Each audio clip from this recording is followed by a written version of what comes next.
Hello, everyone, and welcome back to another live stream. Welcome back to another match preview. And today we've got a special guest, Steve. Welcome to the channel, man. Thanks for coming. And yeah, make sure to like the video as you're coming in. And of course, as usual, people, we're on the road to 500 subscribers. We're literally like 6 away from 300. So if you can subscribe now, that would be great. And Steve, big one on the weekend. Obviously, like nearly 10 years ago, it might have been 10 years ago, where this happened before. West Ham Man City right on the last day at the Etihad. Confident? Yeah, listen, why wouldn't I be confident? You know what I mean? The form we're in, the way we're doing it. 6 or 7 weeks ago, it was Arsenal's title, Liverpool's title. Man City wasn't playing the best. You know, there was talk about not being the same and whether they could do it. But Pep's got the guys primed, looking really good. The last few results we've been going, we went to Brighton 4-0, Forest 2-0, Wolves 5-1. Then we went, I can't think where we went next, Tottenham, you know what I mean? So whatever. So we've had to go and do the business, you know what I mean? Fulham, tough games. And listen, if you'd have said at the beginning of the season, you're going to be 2 points ahead going into the last game of the season at home to West Ham, every Manchester City fan would take that. Yeah, and it always seems to be this part of the season where Man City come alive. And I remember last season and this season, people will be like, well, what if this is the year where City just don't click into gear? Why do you think it's always this part of the season, the business end of part of the season, when we see City at its best, like going on a 10-game streak, and you haven't even lost since, December? I think it was the Aston Villa game, maybe? Aston Villa away, yeah. I think it was. Why is it always at this part of the season that you guys come alive? I feel like you've got to give credit to the manager. I think Pep Guardiola is the best we've ever seen. I feel like to keep these players motivated, to lose big players in the summer, to replace them with players who people sort of sniggered at, like, oh, you've signed Josko Vardy, you've signed Kovacic, Doku, you've lost Gundogan, you've lost Laporte, you've lost Mahrez. The season before that, we lost Raheem Sterling, Gabriel Jesus, Zinchenko, Fernandinho won the treble. So you've got to realise that, you know, this manager is elite. This season didn't go to plan. We had Kevin De Bruyne out for 6 months and Erling Haaland missed 2 months.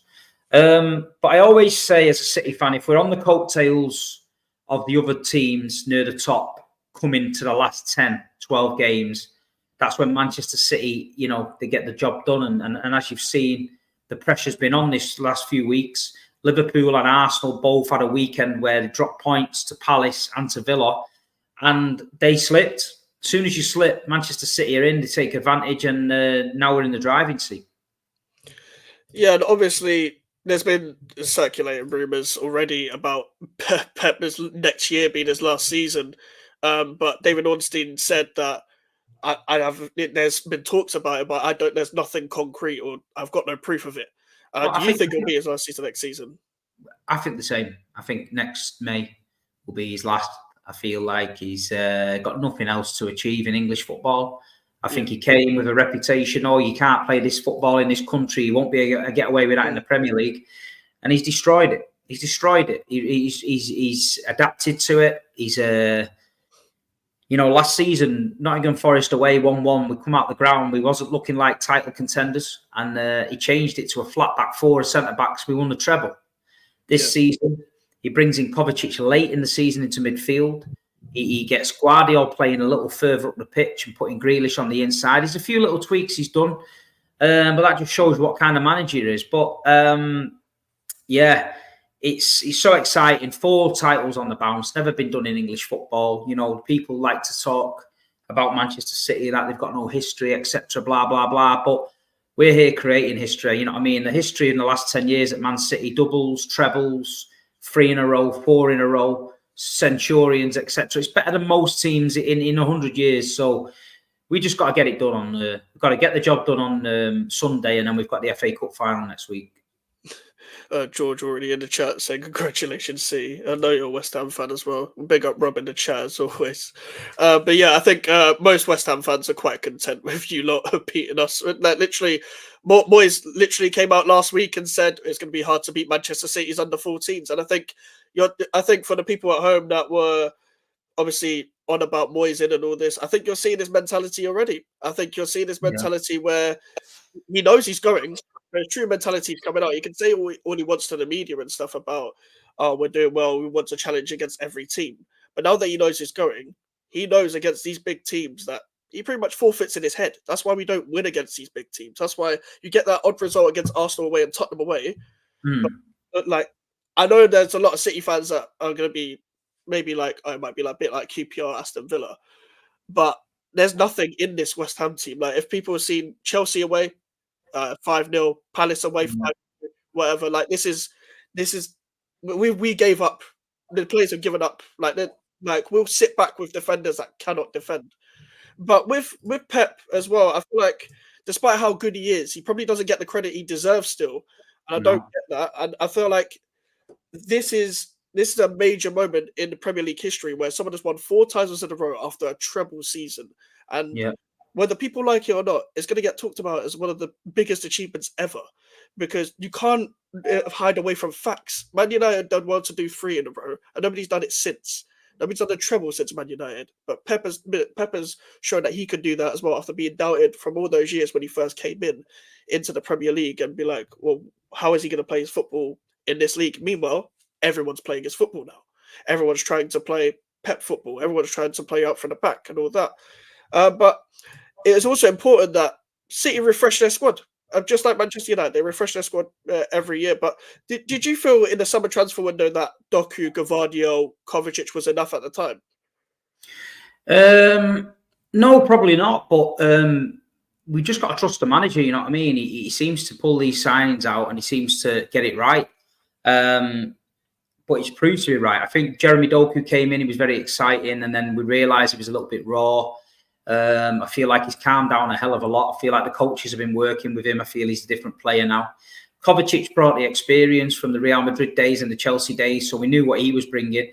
And I think he's just come in midfield at the right time. He's working well alongside Rodri and Guardiol's a centre back, but he's been playing left back, and he's adding goals now to his game. But Guardiol's only a young lad, and he looks sensational. So his next season, I think he'd be brilliant.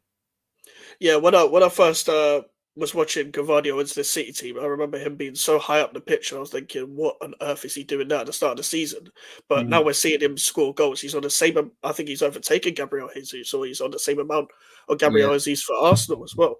And obviously Erling Haaland's got a lot of criticism from Roy Keane and stuff, but how good is Erling Haaland? Like, he's literally clutch moments against Tottenham. He scored 2. He scored a penalty as well. Under those pressure moments, he's the guy. People are jealous. Listen, he's got 66 goals in 65 games. Yeah. It's unbelievable. You know what I mean? It's unheard of. He broke every record last season. He won the treble. He's on the verge of winning the league again and the FA Cup. I mean, is this how sad it is in this country now that we've got pundits like that having to call out players like that? They should be embracing it and saying how brilliant it is for the league that we've got this player. You're just going to drive players away, man.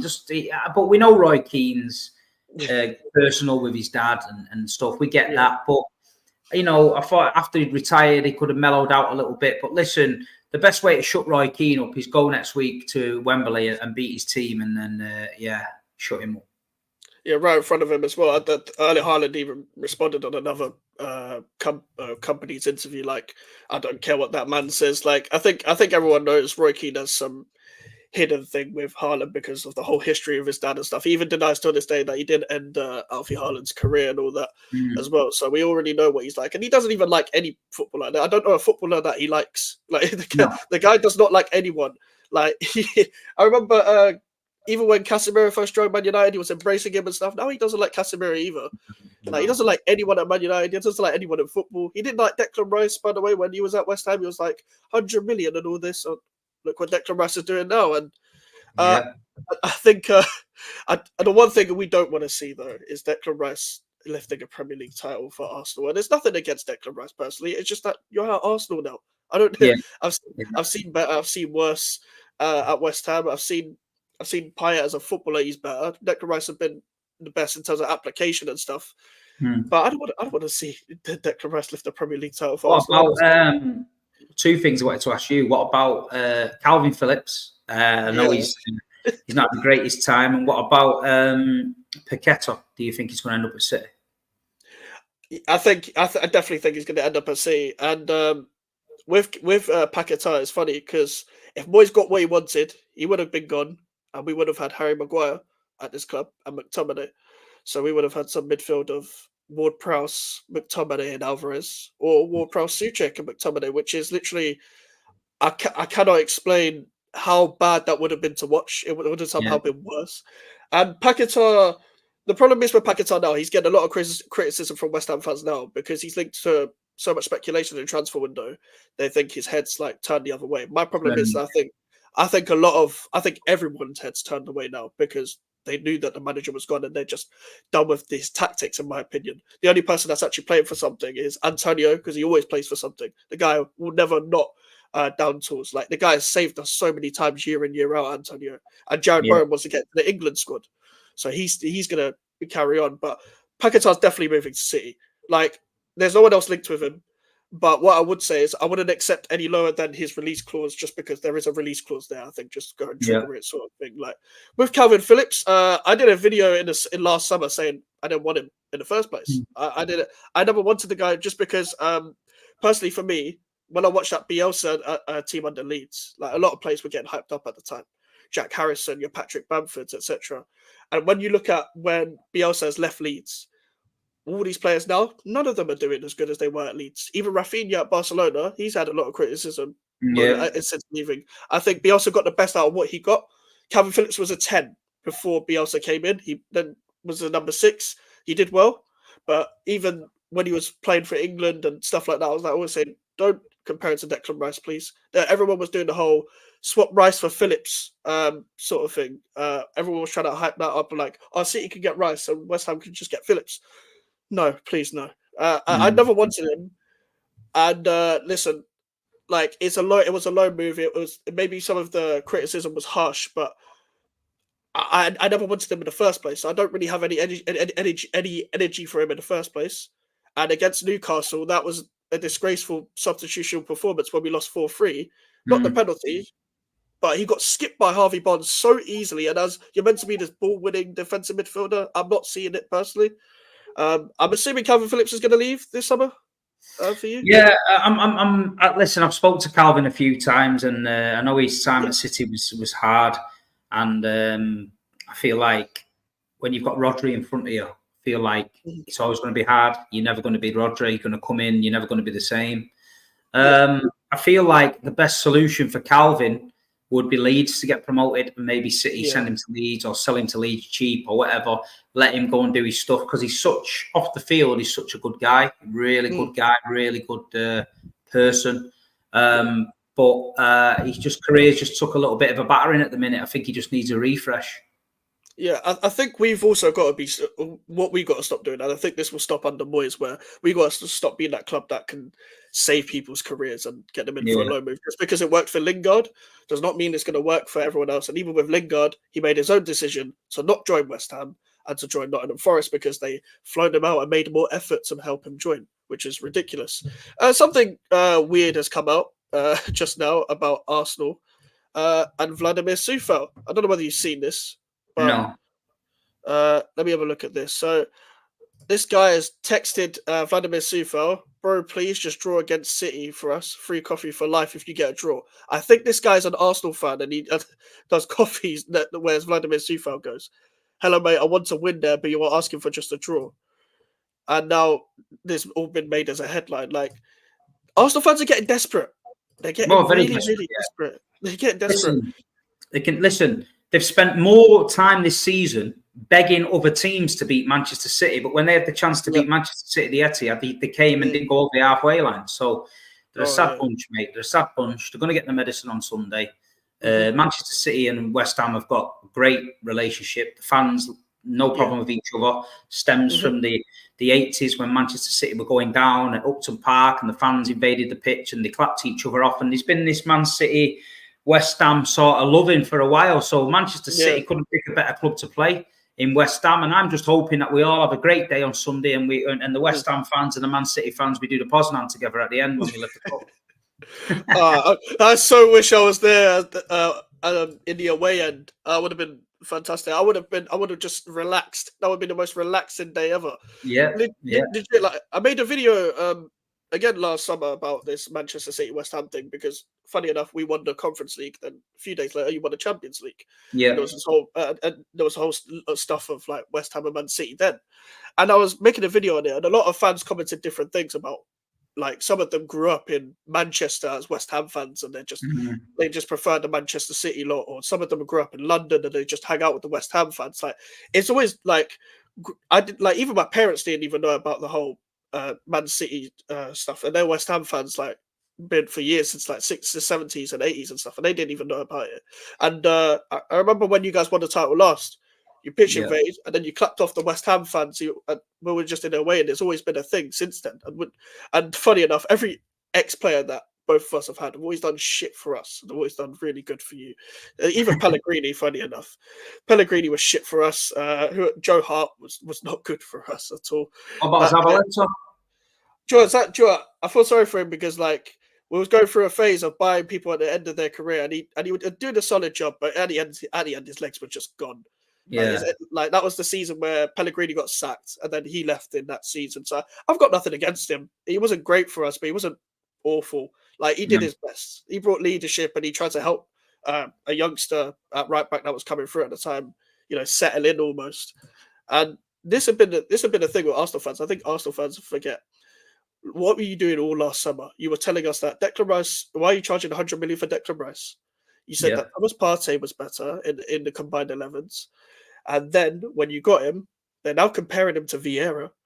They're now they're now saying, "Oh my God, West Ham fans, thank you. Can we give you another 100 million?" Do you Arsenal fans are just fickle. They just forget like what they've done. Like, so that's why you must be thinking, as a West Ham fan, all the abuse you've had this year off the Declan Rice mob, and we've got Declan. I bet you're thinking, well, who's going to be smiling on Sunday? I think the West Ham fans will be smiling with the City fans. Yeah, well, yeah, that's exactly what's going to happen. Like, not like people can talk about, oh, but don't you want to win a game? I wanted to win against Chelsea away 2 weeks ago. West Ham Chelsea's a big game for me, and they didn't turn up then. I wanted to win against Tottenham at home, but people were happy with a draw. If you want to be happy with a draw, that's you. I'm never happy with a draw against a team I dislike personally. I wanted to turn up against Man United away a few months ago. They didn't turn up there. There's been so many games. We lost at Fulham at home. We bottled it against Villa at home. There's been so many games where we bottled it, and the season has been gone since then. The season was done in January when we didn't replace 2 players. So if you're going to think that, I want to beat Man City and all this now, there's no point. What are we playing for? We can either finish 9th or 9th. There's nothing to play for now. We West Ham, I don't like the stadium. When I go there in the away end, I feel it's disjointed. It's just not right. But I always thought that if there was ever a football club to get bought, especially with that stadium, with the land around it, etc., I always thought that's going to be an attractive proposition for somebody to come in and buy West Ham. And I remember saying it years ago, the next one will be took over for me with West Ham. And I can see it. I just feel like somebody's going to come in with a greater vision than what you've got, take it to the next level. There's got to be something done with the stadium. And listen, we had the same thing. We took over a Commonwealth Games stadium, and at first we hated it, but we had to sort of build and get the council on side and let us do things. And now it's a fantastic stadium at the Etihad, and everything around it, the concert stadiums and everything redevelopment is going to be brilliant. I feel like that's what's the potential's there for that West Ham. I feel like they just need a manager. Aston Villa, for example. Look at Villa under Unai this year. They got the Grealish money. They spent it well. They've had a goal, and they're on a European journey. You won the Conference League the year before. You had a great time. David Moyes was always a strange one for me. I just feel like he doesn't get the fans excited for me. I feel like you need somebody to come in with a different brand of football and just play some good stuff and just give it a go. You know what I mean? Well, it looks like it's going to be. It's pretty much confirmed. It's Lopetegui. But this is the thing with Lopetegui. Because a lot of people don't watch like outside of other leagues, so they will only go off Wolves. And the reason why he couldn't play football at Wolves is obviously they're in a relegation battle. He's just doing what he can to get them out. But what I've heard about Lopetegui's teams before then, he has a balance of I'm going to play football, but I also care about a defense. Now, I'm not really a big fan of the appointment because we were linked to Amarim, and then I got so excited and all this, and then that fell through and all that. But with our technical director now, who worked with Jabi Alonso last year, I trust him. If he approves the Lopetegui appointment, then hopefully you're going to get the right players to do a right brand of football. But this is the thing, we need a massive rebuild next year. There's so If you many get ancient players. 85 million to get off, Yeah. And go again, like you say, get rid of a few. I mean, Maxwell Cornet, and I mean, he did well at Burnley. I don't see him playing there. Is he a problem with him or? Moyes just doesn't like him. When Moyes doesn't like a player, he doesn't play him. Like the problem is he got injured in the first season. When we played Wolves at home. He played all the new signings pretty much. Cornet played off the left. Kera played. Skamaka played. We won 2-0, but Cornet got substituted in the 20th minute because he got injured. There was then said it was going to be 6 weeks or whatever, but then we saw him back on the grass. Then it became nearly the rest of the season, and then when he did come back, Moyes played him for only like 3 minutes against Bournemouth, and that was it. And then throughout this season, we're like, okay, he's got a pre-season and all that. If you're going to keep him, play him. Yeah, even though we sold 2 people that play on the left in Benrahma and Fornals, doesn't play. He just doesn't like him. He's been playing Ward-Prowse on the left. He's been playing Paquetá on the left. He's been playing Kudus on the left. He's been playing anyone else on the left other than Maxwell Cornet. And that's what I don't get. This guy was right there. He could have given us pace, and somebody who's got technical ability as well. I don't understand why he hasn't played. And that's one of the main things with Moyes that is a big gripe, is that he has his favourites. You can appreciate for what a man's done, but also say what's going on right now is not good enough. Like, it happens, but these pundits will go off sentiment. I've never seen a manager defended like this in my life in the media. I've never, like, Moyes gets defended more than Pep and Klopp put together. Like, he hasn't, even Wenger got more hate when it was Wenger in, Wenger out season at Arsenal. Even more people saw Wenger should go and all this. Then Moyes should go. Like, honestly, like, if you just rebrand with these players, like, I'm not like West Ham have to play good football. It's just with the players that we have now, you need a better brand of football than this. And with the whole future takeover thing, the problem is that David Sullivan's son, has been like, I can't see my dad retiring. He loves to work and all this. I'm like, oh, for fuck's sake. The problem is it was actually rumored that we were going to get sold last year, but David Gold passed, so apparently that delayed the whole thing. And I can see it. I just feel like I can see it's there for the taking. There's a lot of potential. Listen, what happened with Manchester City, right? Manchester City won the lottery in 2008 with Sheikh Mansour. But all them fans who stuck with the club from the 80s, we bought that lottery ticket because they looked at us and thought, you know what, that club is massive. Look at the fans, 30,000, Division 2 and all that. And that's why they took a punt on this club, because of the support. So the support from back in the day bought the lottery ticket, Sheikh Mansour cashed it in, and we're living the dream. And I feel it's the same with West Ham. I feel like people look at the stadium and look at the surrounding areas and the plans and the way you can get to the ground and all that, and look at it and think, you know what, we could build something special there, like a proper village, and get it done proper. And I feel like in modern day football, that's what you need. It's very rare now that these owners with very little cash can do anything. You're competing with the big boys, we know that. But I feel like West Ham, I've always said it, is there for the taking, and hopefully someone can take it and push you to the next level. That's the thing as well with this stadium. Like, obviously, if any neutral would be like, if they're just watching from TV, they'll be like, the West Ham atmosphere is really bad. But the problem is, if you try and create an atmosphere on just a normal Premier League game in that stadium, if someone is chanting from the other side of the stadium, you can barely fucking hear it. And also, if you try and join in with the chant, it's a 10-second delay. Like, same at the away end. The away end, the front of the away end, they're singing one song, and if you're at the back of the away end, you can't hear what they're singing. And then it's weird, man. I've been in the front and I've been at the back, and it's a strange one. It's very strange. Yeah, that's what I sit high up, and there's literally no atmosphere. But that's the problem as well. When we talk about atmosphere, we can only go off what we're seeing on the pitch as well. Like, if someone was like playing a bit of a higher press football, the fans will be encouraging that. Because they like what they see, so they will get up for it more. So we can only do what we can and just turn up in the big games because we want to win those big games that badly. But the problem that I would love for someone to actually take over, because we don't even own the stadium. Like, it's not even owned by the owners. We don't even own it. So someone that is going to take over the club needs to buy the fucking stadium and rebuild it. City don't own their stadium, but what happened? We're on like a 300-year lease. We were paying a flat rent, a bit of a high rent, but then Mansour's come in and bought all the land around it, built a training ground, and basically would have said, if you don't like give us a cheap rate, we'd just buy it, we'll build another one. So they've gone, right, okay, so Man City pay a flat rent, it's cheap as chips, they maintain the stadium, they've just built a concert stadium next door, a $25,000 seater, which is earning big revenue for the club as well.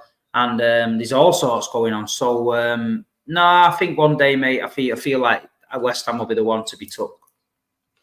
So, if Pep was to leave in 2025, do you see yourself becoming like just dropping down to a top 4 team or a top 6 team? Like, where do you see the drop off? Where do you see the rebuild? I think we'll be there or thereabouts. I feel like we'll always be up there, but it's whether we can maintain them levels. To think realistically that someone's just going to walk in and there not be a drop off from the best manager we've ever seen, it's unrealistic. But I think we've got to prepare ourselves for it. We've been on a great run. We've been spoilt with trophies and European cups and trebles and all that. We've just got to take it on the chin and rebuild. You know what I mean? As long as it's not like a Liverpool rebuild, it was like 33 years. And, I'm happy to take a few years out of the firing line and rebuild. But I feel like the way the academy's going, I feel like the way the recruitment's going, I feel like we're going to have the players. It's just getting a manager to come in and continue to do what Pep's done and motivate the team and play the Manchester City way now and keep us going. I have a feeling it's going to be probably that Hirona manager right now. Like, I feel like he's heavily linked. Like, Michael to be the next. Yeah, if he does well at Hirona again, we'll see if he does. We'll see if he can do it for 2 seasons in a row, keep them in somewhat of a title challenge that they were in, or you never know. Maybe it might be a Xavi Alonso or something. I believe Alonso. I think Pep will leave in May 25. I feel like Alonso will be available in May 25, and I feel like if Real Madrid get rid of Ancelotti, it'd be City Madrid looking at Alonso. But I just don't know whether does he fancy La Liga or does he fancy the Premier League? You know what I mean? Yeah, this is the thing as well. He's so young as a manager. I don't know whether it's a great idea to take the Real Madrid job so early because there's so much demand, and it's not really a club where you got to have a massive this massive philosophy. It's just win. Like all they want to do is just win. Like it's not like you got to play a certain type of football. They don't care. Just win. They've got the players there. They're getting Endrick's coming in the summer. They're linked to Alphonso Davies. Well, they're going to get Mbappe. I'm pretty sure that's going to be done. And they're linked to so many youngsters that team is already built for the next 20 years or whatever. And and I feel like that's the same with Man City as well. That academy, like I think Gary Neville said this a couple of years ago. Everyone looks like a David Silva clone. Everyone's left-footed, nearly apart from Rico Lewis. Like Oscar Bob's come in. Oh, how good is Oscar Bob? What is his ceiling? Do you think? Listen, Oscar's it's his first little taste of the football. We've seen the goal he scored against Newcastle when he come on. I feel like he's very technically gifted. I feel like Manchester City, to fit in that machine, you've got to be very, very disciplined, and sometimes you've got to do things you don't want to do. If you're a flair player, you want to go and beat a man. Sometimes Pep will tell you not to beat a man. And I think as a young kid, it's hard to understand that concept. So I feel like you have to get a grip of it. He's been around the first team for 12 months. I do feel like now, next season will be his year. We've signed Savio from Girona, who's coming in. He'll get pre-season with us, see if he can make it. But Oscar Bob, there's a kid called Nico O'Reilly in the under 21s who's a great player. We won the Youth Cup the other night against Leeds. I went and watched it. Got Emil Heskey's son up front and that. Yeah. The future's bright at Manchester City. And the good thing is if they're not quite good enough for City won't hold on to him. They will sell them on and they'll put a sell-on clause or a buyback clause in there just in case we made a mistake. And we earn so much money off the academy now. It's unbelievable. You're probably going to be sick of this question because I'm sure many people have asked you. Do you regret selling Cole Palmer? No, because I feel like in hindsight, obviously he's gone on and done great things and he's great. But I don't think he plays at City. I don't think he plays. I feel like he would have just been a bit part again. And he's such a good player. He needed to play and he's gone to Chelsea at the right time. He's shown a few superstars how it's done. But that's a credit to Manchester City and their academy. That player's walked into that Chelsea team and he's head and shoulders above everybody else in there. So that shows you how good Cole is and how well coached he's been and how he's been done at Manchester City. But for every Cole Palmer, that there's more in that academy. There's more showing it.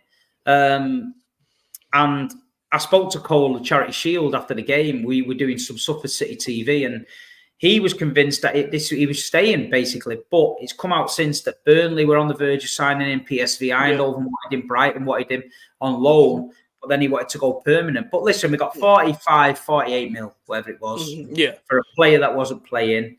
And I just wish Cole Palmer all the luck in the world. I think he's a brilliant player.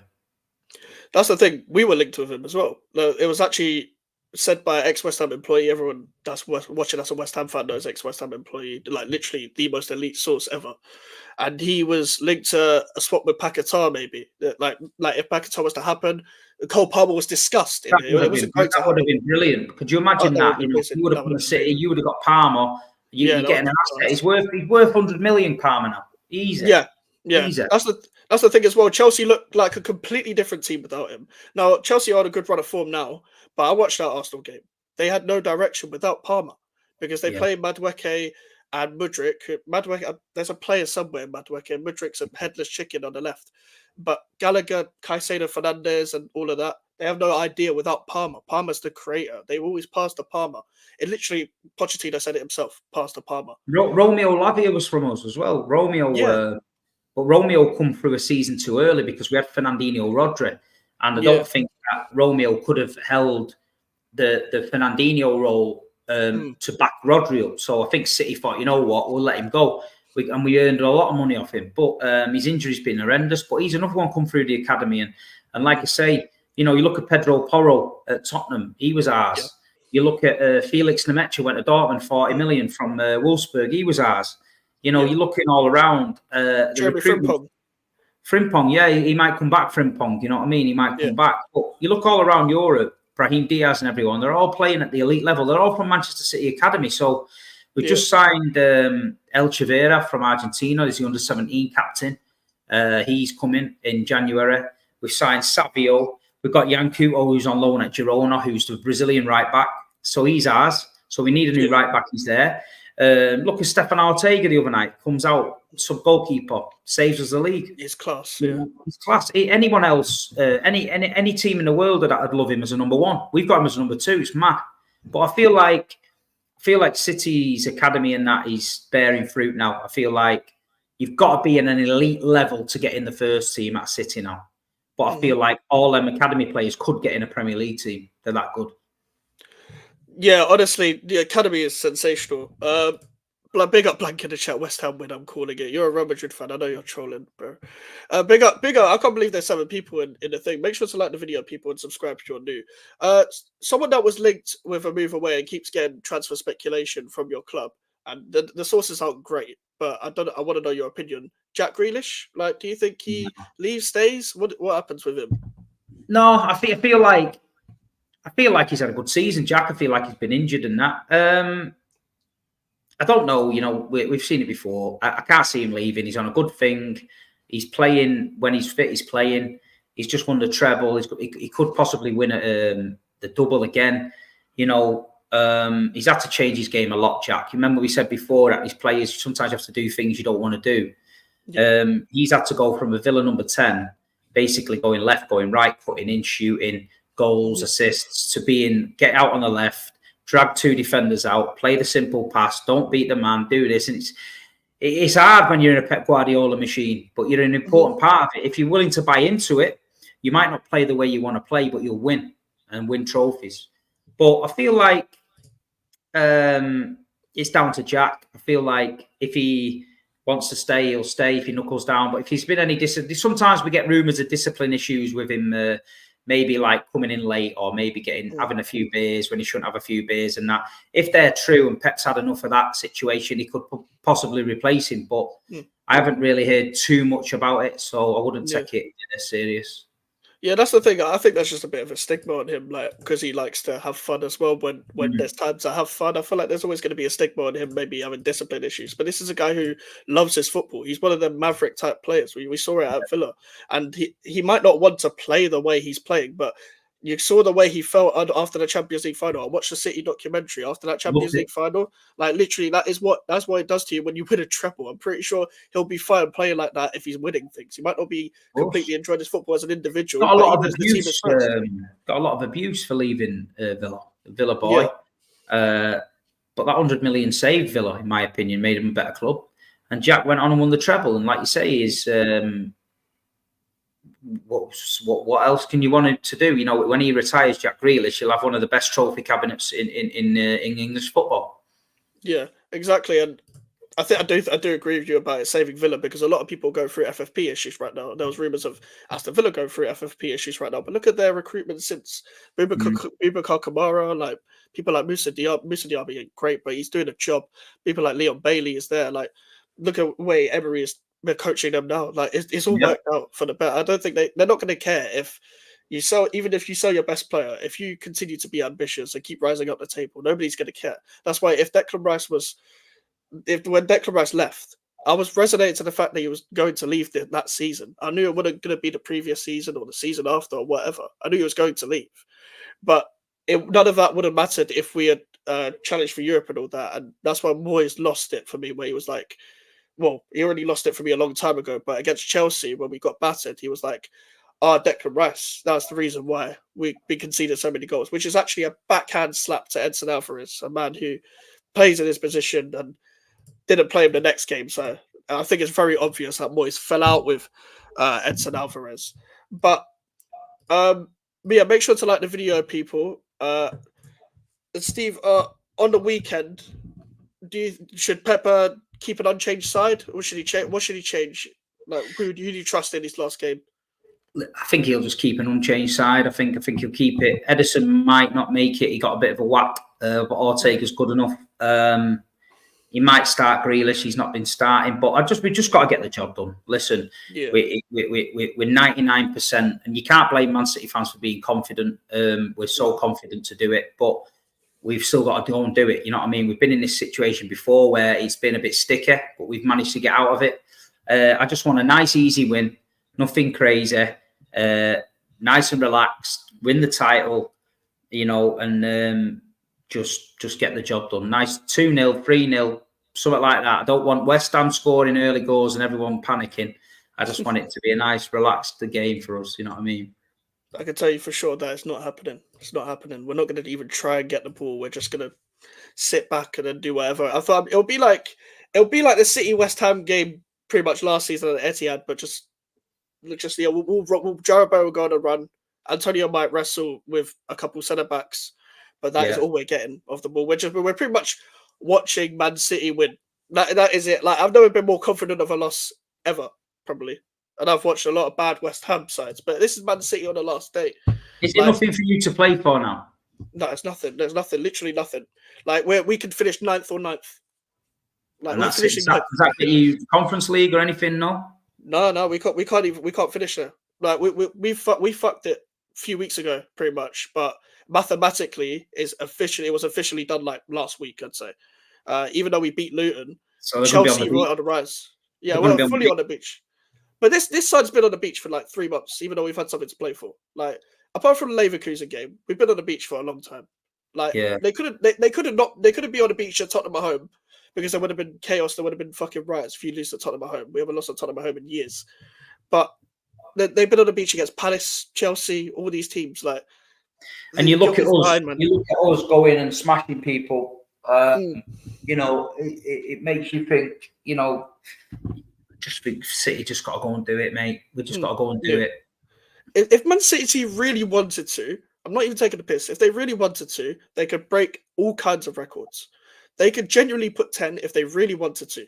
But with Man City, you'll put 3 or 4 past us and just take the piss. Sort of like just keep the ball and whatever. And they'll just manage the game. If you really wanted to, you could genuinely put 10 past this side. This is a Zuma that runs in quicksand. This Angelo Bonner who it's going to be his last game for the club. I'm pretty sure the guy's 35 or something.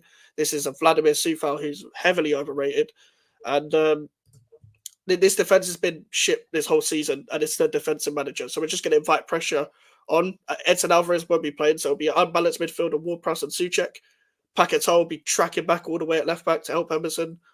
It's going to be ridiculous. It's going to be ridiculous, but that's what it's been all season. And luckily, it's the last game of the David Moyes era. Thank fuck for that. But people are going to think that I'm ungrateful. Like, and West Ham fans have been labelled as ungrateful by the TalkSport mob and all that. You know what they're like. People like Darren Bent, Goldstein, Simon Jordan's friends with David Sullivan. He's always going to defend anything David Sullivan does. Jim White, they're all like that. Jeff Stelling has joined them now. I don't know what Jeff Stelling's doing on TalkSport. Fucking hell. But are West Ham, from a neutral point of view, do you think West Ham fans are being ungrateful for wanting Moyes out, even though we're no? I feel like he overachieved. He won you the cup. It's a Conference League. It's a trophy. You're taking it, and I feel like the fans have got to have a bit of ambition and they've got to have a mentality change if you want the manager to change. You can't just accept being mediocre for every season and just like hoping to get into the Conference League. You need to up it, and I feel like you've got to spend your money well in this day and age. I feel like you've got to get it right. I think Aston Villa got it right. Did they get lucky? Maybe, but he bought them players. I feel like sell Paquetá, Kufal, people like this who you've been relying on for a long time. Get rid, clean it all out, and go again. Yeah, that if we had said when Aston Villa got Emery, just before they got him, would you see Emery going to Aston Villa? A lot of people would have said no because they were 16th at the time, and people were like, "Why would he leave Villarreal now?" But they went and got him, so you don't know unless you try. Like if we actually try properly to get Amorim, you never know. You never know what could have happened. Like Lopetegui, he's a cheap option, but I'll give him a chance. Like, I didn't want him, but I'll give him a chance. Whatever it is, what it is. I don't see West Ham doing anything, but the only thing on is City to score. That's facts. I big up Ed's Mancunian therapy. How do you feel about the new manager coming in? I don't want him. I didn't want him, but I'll give him a chance. A lot of the Moyes in mob are already writing him off because you know what they're like. They'll do anything to defend him. But we're gonna end it there, people. Thank you again, Steve, for coming on. And guys, if you are not subscribed already, please just subscribe. We're nearly on 300 subscribers, and we're trying to hit 500 subscribers before the end of the year. And like the video. We'll be back on at 3 p.m. Funny enough, we've actually got LB coming on at 3. LB, yeah, good. I'll just read this comment out. I've always liked West Ham, and I wish it was another opponent, but we can't show sentiment. We need to remain professional. City 3, West Ham 0. I mean, yeah, of course. Listen, there'll always be respect there from West Ham and Manchester City, but you guys got to do what you got to do, man. I don't care. Listen, the only thing you guys can have joy in is that you could be sat there Sunday night drinking them Arsenal tears and realising that Declan Rice has ended the season with fuck all. Yeah. I want to win trophies. The exact quote from Declan Rice. Well, you won a trophy at West Ham, and yeah. Well, if he's signed for Manchester City, he would have done it, but he didn't fancy the battle with Rodri in midfield. That's the last thing.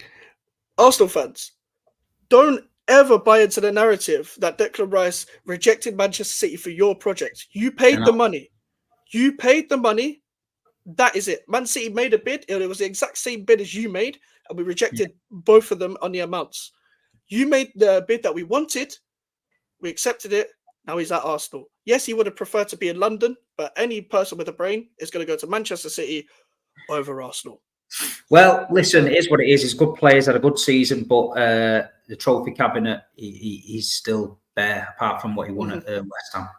Yeah. All right. I'm going to end it there, people. Thank you, Steve, for coming on. And no problem, mate. Thank you very much for having me. Obviously, Steve's link is in the title and the description as well, so go and check his channel out. And I'll see you guys later.